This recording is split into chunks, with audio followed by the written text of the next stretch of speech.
Welcome back to this lecture series for ethics. In our previous video, we examined the utilitarian principle of equality. Utilitarians hold that what we ought to do from a moral point of view is perform those actions that create the greatest happiness for the greatest number. And when we ask whose happiness we should be more concerned with, the principle of equality gives us a very straightforward, although perhaps very challenging and in some ways radical answer. Does your happiness count? Well, yes. Your friends, your family, those who live in your state, your city, your country, yes, all those individuals. What about strangers I've never met? Sure, their happiness counts as well. What about beings in other species? Well, to the extent that they can suffer and feel pleasure and pain, then their interests also matter. What the principle of equality tells us is that when we're making a moral decision, we should take into account the interests of every being that can be affected by our action and take into account all those interests equally. And while this is a relatively sort of straightforward statement about equality, it does have some rather radical moral consequences as compared to many sort of more traditional ways of looking at ethics. And in this video, we're going to look at one instance of that. Specifically, we're going to apply the principle of equality to the question of, is charity a moral obligation?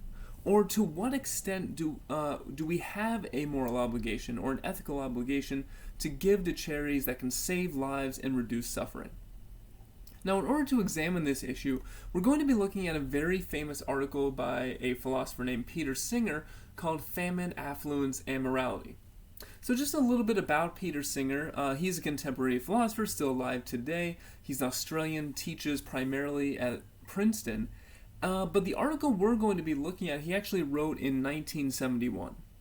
And as he describes it, he talks about a situation in the East Bengal in 1971 where he says people were dying from lack of food, shelter, and medical care. The suffering and death, he tells us, that are occurring there now are not inevitable, not unavoidable in any fatalistic sense of the term. Constant poverty, a cyclone, and a civil war have turned at least 9 million people into destitute refugees.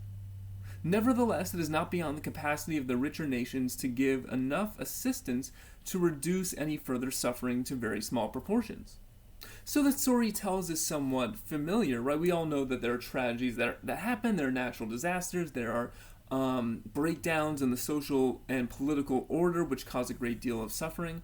And we know just on a day-to-day basis that many people do live in poverty, which causes them to not have the basic needs that are required for even anything approaching a flourishing or even good human life. And so the question we're confronted with when we know about those facts, and also we know that something could be done about it, if it is an issue of poverty, we say, well, we know that money could be donated, could be given, could be invested in that situation to ameliorate it. When we know that's possible, we're faced with the decision, do we have a moral obligation to do so?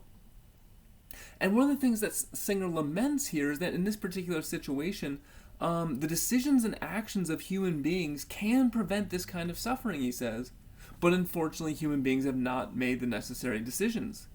And he goes on to describe all the ways in which you might expect, if we were taking this sort of tragedy and suffering seriously, the way you might expect we would act, but in fact all the ways we haven't acted. Now, of course, he's talking about a specific circumstance in 1971, but the phenomena, again, that he points to here is rather general, and it is one that we know we live with still in contemporary society: poverty, destitution, and the effects of not being able to meet one's basic needs in terms of medical care, food, shelter, etc. And so he tells us the Bengal emergency is just the latest and most acute of a series of major emergencies in various parts of the world, arising both from natural and man-made causes. There are also many parts of the world in which people die from malnutrition and lack of food, independent of any special emergency. So we know this is a fact of life, that there are people who are suffering, there are people who are in need. And if charity is a moral virtue, if we have some obligation to help others, then we should ask the question, how should we respond in this circumstance? And Singer tells you the thesis of his paper up front, and he says, not only do we have a duty to respond to this circumstance, we have a strong duty to respond to this circumstance. And it's a duty that would actually really upset or radically alter what he calls our moral conceptual scheme. So Singer says, what are the moral implications of a situation like this? In what follows, I shall argue that the way people in relatively affluent countries react to a situation like that in Bengal cannot be justified. Indeed, the whole way we look at moral issues, our moral conceptual scheme, needs to be altered, and with it, the way of life that has come to be taken for granted in society. So the first question you should ask here is, well, what is this moral conceptual scheme? What is the way of life we've come to take for granted in society? What is our normal way of ethics that Singer wants to upend? Well, I think it goes something like this. If you think about sort of a normal attitude toward charity, right, one might say we never have any obligation to help others. That's a bit of an extreme view. I think if you ask the average person, if they say, well, if someone is in a position where they can help other people, then they have some obligation to do so. But in any case where they do that, where they do help others, it's sort of something that deserves praise. It's in a sense, it's sort of going above and beyond the call of duty. Were you not to help other people, or not help any other people to any great extent, we're not going to blame you. Certainly you're not a moral paragon of charity, you're not a moral paragon of benevolence, but at the same time we're not going to give you harsh blame or criticism. Now what Singer wants to say is, putting aside the idea of harsh blame or criticism, he's not so much concerned with that we make other people feel bad about themselves, but he does want to say we have a strong moral obligation to help other people if we're in a position to do so. And if you are in a position to help other people, and you don't do so, then he says you would be, to some extent, not fulfilling your moral duty. It wouldn't just be that you didn't go above and beyond the call of duty, it would be that no, you didn't fulfill the basic moral duties that you have as a human being. Okay, so if we're going to accept that, of course, then we need an argument here for why it is that we have this strong obligation to give to charity. Why in 1971 those who didn't give were morally culpable. Why all of us at the present time, knowing about suffering and starvation that's happening in the world, and we don't do anything to help, why we're also culpable. And so we're going to take his argument step by step. I'm going to call it Singer's argument for obligatory aid. And the first premise of the argument is relatively non-controversial, I should say, or at least Singer thinks it is. The first premise just is suffering and death from lack of food, shelter, and medical care are bad. And Singer, as he explains this premise, doesn't think he's going to get a lot of pushback here. Singer says, I begin with the assumption that suffering and death from lack of food, shelter, and medical care are bad. He says, I think the vast majority of people will agree about this, but he says if you don't agree, I guess if you disagree on this point, there's really no need to read further. So the whole argument is based on this initial assumption, which he thinks we're all going to accept, that people who are suffering and starving and suffering from lack of medical care, that is a bad thing. Okay, so that's the first premise, relatively uncontroversial. He doesn't really see a need to defend it. Let's look at the second premise. The second premise is going to be much more controversial, although he thinks he can explain it in a common sense way. The second premise says, if it is in our power to prevent something bad from happening, without thereby sacrificing anything of comparable moral importance, we ought morally to do it. And I'm going to refer to this as the badness prevention principle. And all it says is this: if you find yourself in a position to prevent a bad thing from happening, and you can do that without sacrificing anything else that's as important or really even close to being as important, then you have a moral obligation to do that thing. Now, interestingly, when he explains this principle, it really is the foundational bedrock of his argument, he also doesn't think he's making some grand, very controversial claim here either. So he tells us this principle seems almost as uncontroversial as the last one. It requires us only to prevent what is bad and not promote what is good. And it requires this of us only when we can do it without sacrificing anything that is, from the moral point of view, comparably important. So what does this mean? Well, first of all, it means that he's not saying that everybody in every situation has to donate to effective charities. For instance, if you donating to a charity would impoverish you, would cause great suffering in your own life, we would say, well, your suffering also matters, so that would be something that's comparably morally important. It's not going to be the case that he's requiring you to impoverish yourself, to make yourself suffer for the sake of others. All he's saying is, if you can help another person, and in doing so not really give up anything that's nearly as important, then you ought to do so. And notice he says he's really just, all the principle requires you to do is prevent what is bad. It doesn't even require you to go around promoting what is good. So it doesn't require you to go around saying, you know what, there are people who, are doing fine, but I could maybe help them flourish even more if I spend my time, energy, and resources, right? He's not saying anything like that. Maybe there is such a duty. But all he's saying is, this principle just requires you to prevent bad things that are happening where you're in a position to do so, and where you don't have to sacrifice anything nearly as morally important. Now, because this principle is so central to his argument, it's worth spending a little more time on. So he tells us the following. He says, an application of this principle would be as follows. If I am walking past a shallow pond and see a child drowning in it, I ought to wade in and pull the child out. This will mean getting my clothes muddy, but this is insignificant, while the death of a child would presumably be a very bad thing. So, and this is the foundational sort of case. We're going to call this the drowning child case that he uses to motivate this principle.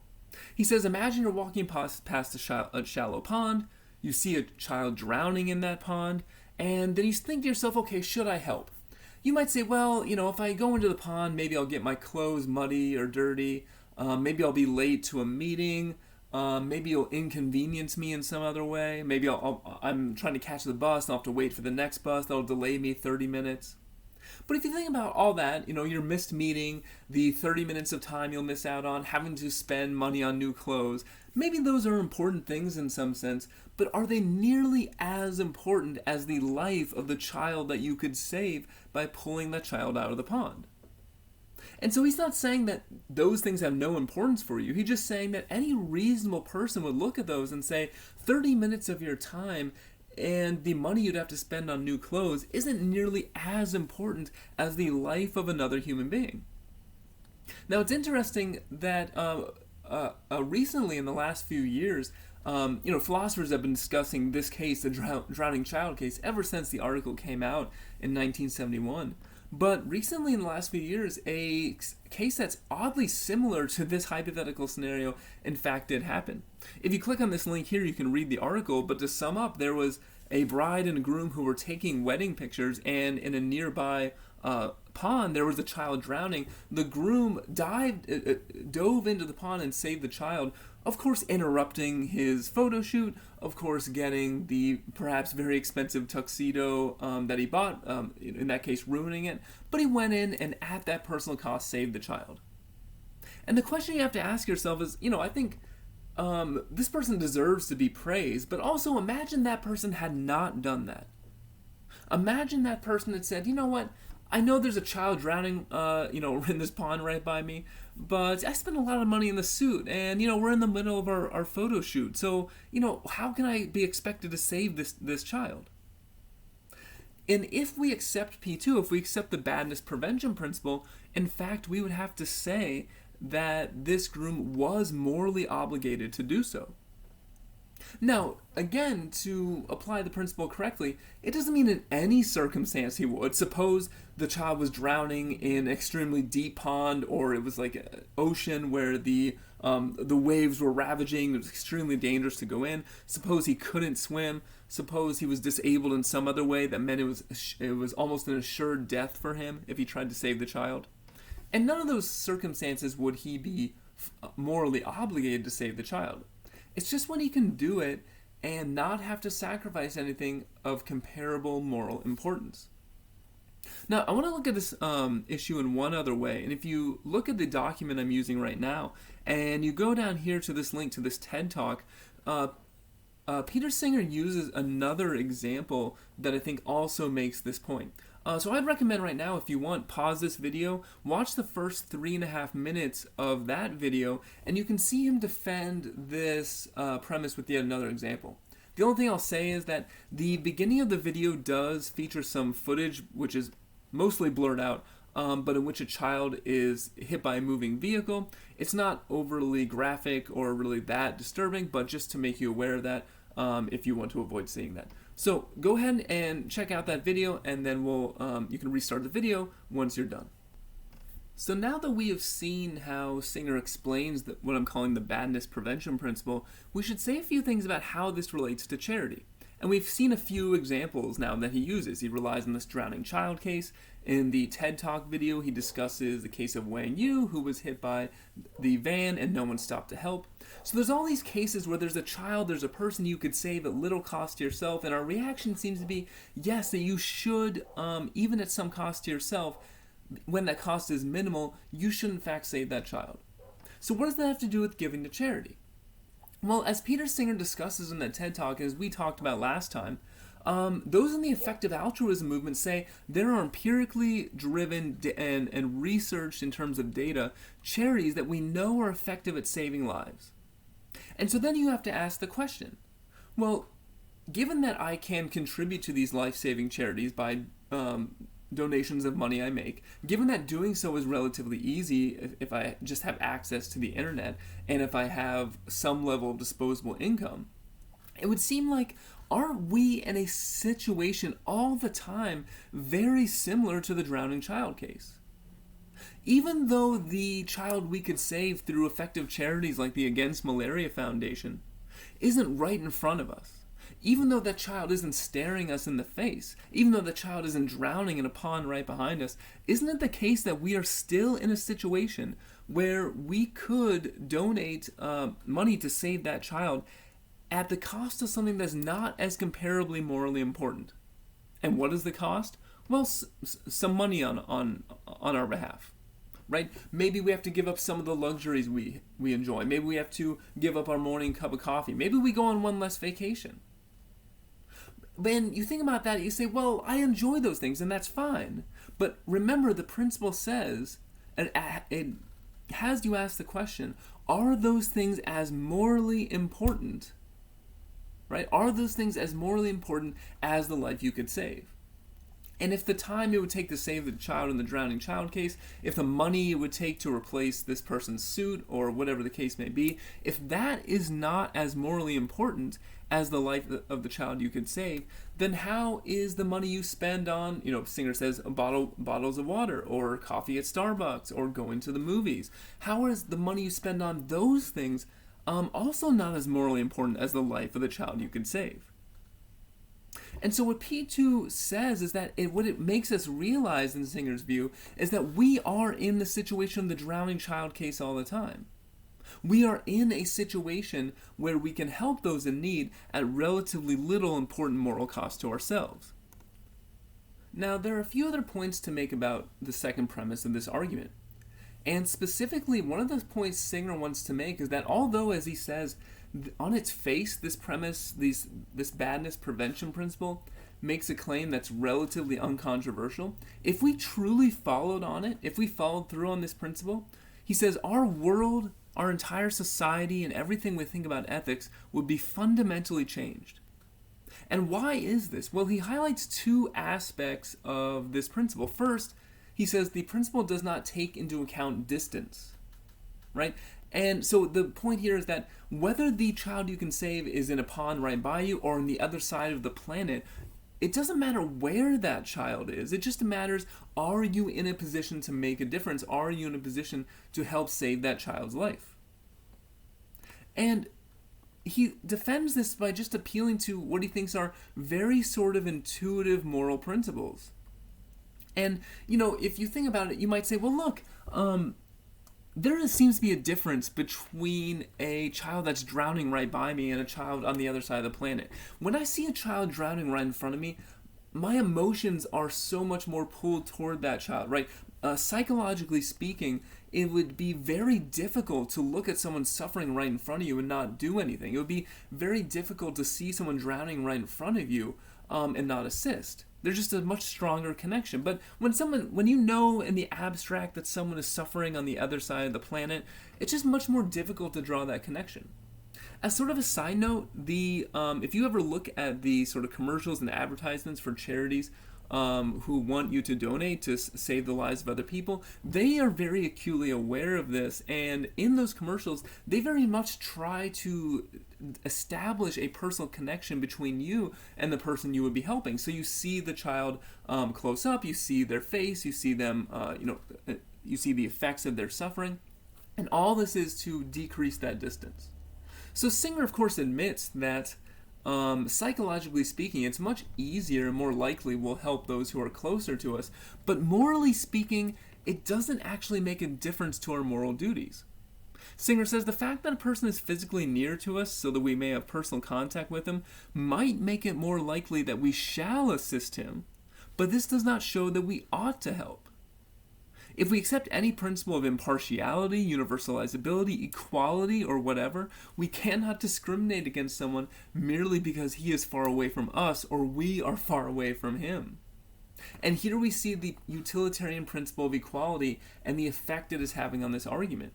If we really accept that the interests of all sentient beings matter and matter equally, then, and if we're supposed to be impartial, as Mill tells us, an impartial and benevolent spectator, then why does it matter how close someone is to us? Or, the way Singer turns around, why does it matter how far away we are from that other person?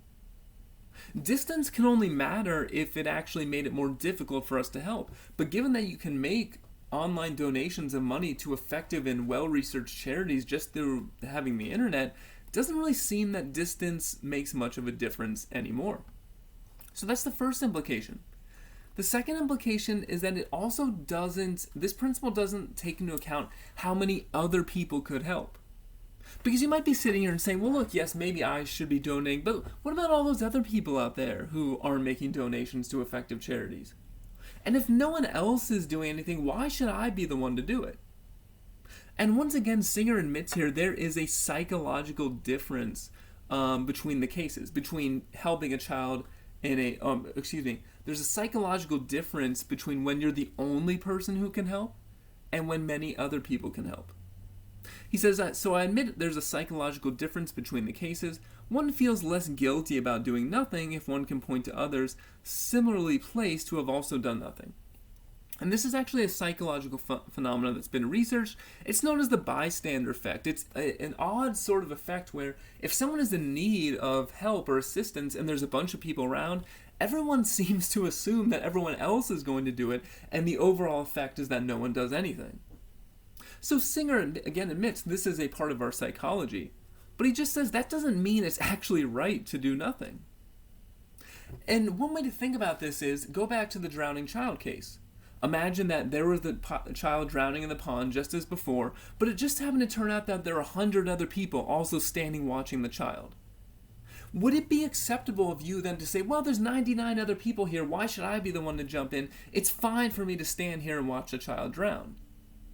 Well, we'd probably say no. I mean, that's bad on the part of everyone else, and they also had an obligation to jump in. Everyone should have tried to do what they could to help this child. But that doesn't mean you did the right thing just because everyone did the wrong thing. And in fact, again, a case like this actually did occur. In 1992, there were hundreds of people in the Netherlands who watched a 9-year-old girl drown. Right, so according to the story, in a busy Rotterdam park one Saturday morning in August, hundreds of Dutch people stood by and watched as a 9-year-old Moroccan girl drowned. One person said, a few people tried to help, but it should have been more. By the time we got to her, we had no hope of getting her out alive.